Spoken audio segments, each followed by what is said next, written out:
match. He was playing really solid. I was missing a lot of balls.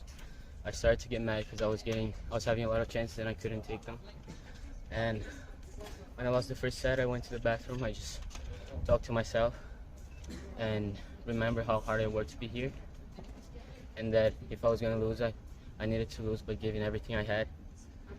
And I was really tired because I had already played 4 matches of the tournament, 3 of them in 3 sets.